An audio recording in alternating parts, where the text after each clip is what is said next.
Okay, so have you heard of the official Legend of Zelda manga adaptations? Did you know that Twilight Princess got an 11-volume run? Oh yeah, I've heard of that, you say. Well, dear viewer, unless you've read through the entire manga, you have no idea how crazy this adaptation gets. Oh, and by the way, this video definitely will contain a few spoilers. Don't worry, I am not going to spoil everything. This is just a warning so that you can't say I didn't warn you. The manga begins in the Twilight Realm and okay, I guess they're not even gonna try to keep that a secret, okay. Oh, and she has a dog. Aww, I sure hope nothing bad happens to him. Yeah, so stuff's already gone to crap. Xan's taken over the Twilight Realm. Midna's dog is dead. This manga adaptation does not hold back with killing.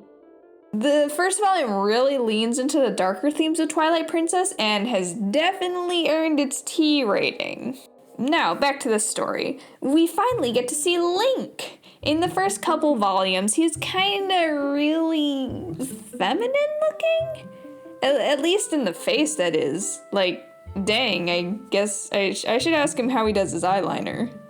Anyways, Link and Russell, this fella here, he's the town swordsman, are heading back to Ordon Village, and Link starts getting all weird.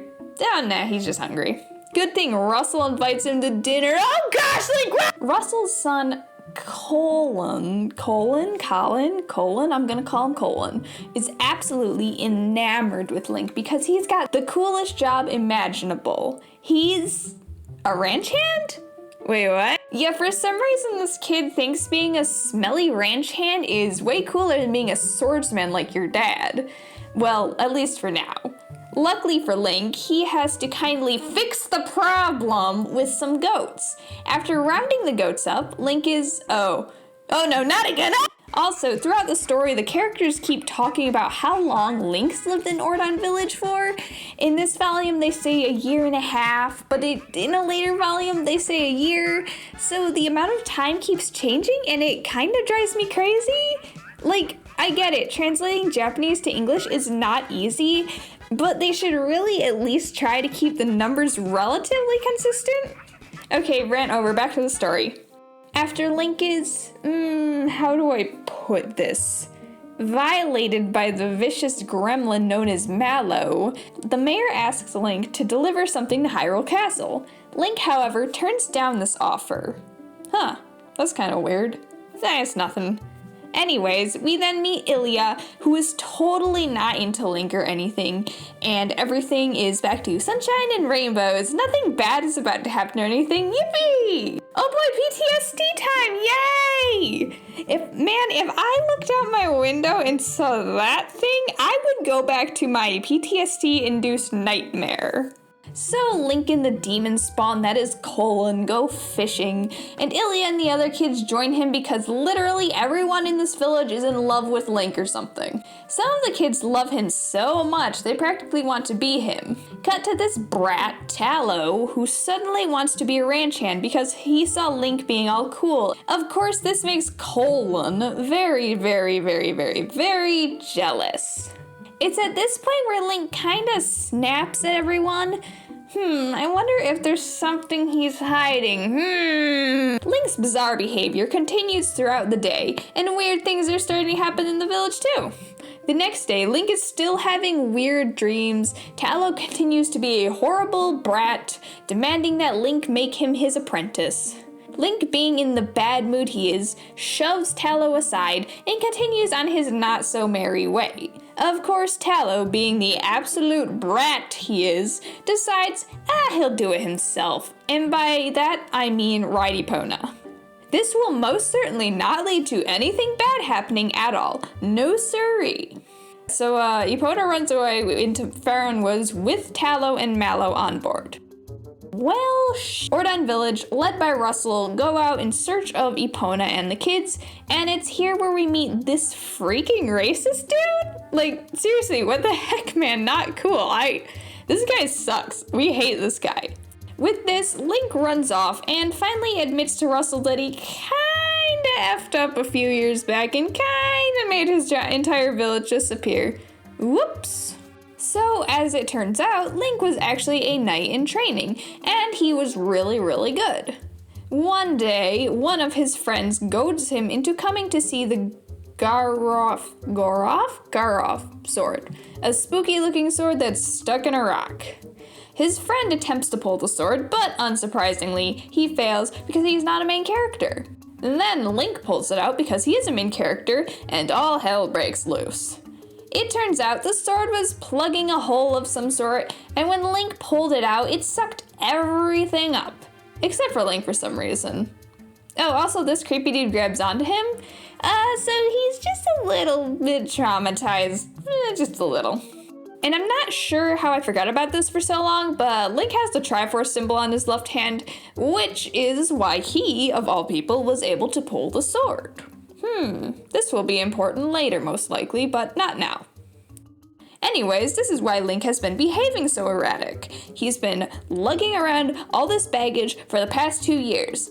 So everything's good now, right? Link finally got his deepest, darkest secret off his chest and oh no, that can't be good. Before Russell makes a death save, he gives Link his sword so that he can defend everyone. And in a really cool character moment, Link vows to defend his new village from whatever this threat is. That's a very nice moment. Like, he destroyed his last village, so now he's gonna protect this one. Pretty cool. Cut back to everyone on the bridge and ha! The racist dude got killed first. Unfortunately for Ilya, she gets shot trying to protect Colin. And the two of them are approached by this big, scary monster dude. Ooh boy. Link arrives shortly afterwards and heads off in pursuit. He finds them in the spring and rushes to save them. Link's a bit outnumbered here, but he'll be fine, right? He's got the Triforce, he'll be okay. He's Link, nothing bad's gonna happen. Holy shit, they chopped his arm off! And now they're drowning him? I think he's dead. Yeah, crap. So yeah, this is by far one of the darkest things you'll see in the Zelda franchise, and I love it. The whole scene leading up to that moment is just so grim and dark, and I love it so much. It's so cool. Anywho, I'm getting off track here, so let's get back to the story. Link is pretty much dead at this point, so the monsters pack up and leave, leaving Link's corpse to slowly rot in the spring. But luckily for Link, this spring just so happens to be sacred, and the light spirit residing in it restores Link's arm and his life using the fuse ability. Upon awakening, Link realizes that it wasn't all a dream, and that shit really hit the fan. He zooms off and finds that someone put a door up across the bridge? What? This definitely wasn't here yesterday. Oh crap. Just like in the games, Link is pulled into the Twilight Room by a big freaky hand and begins transforming into his wolf form. Only this time, it's much, much creepier this time around. Ooh. And with that, we see Midna once again, this time in her imp form, and that's the end of the volume. As you can probably tell, this volume only covers the opening of the game. When I first read this, I actually thought spending a whole volume on just the prologue was way too much, but now I actually really like this, and honestly, I wish the entire series was this drawn out like this.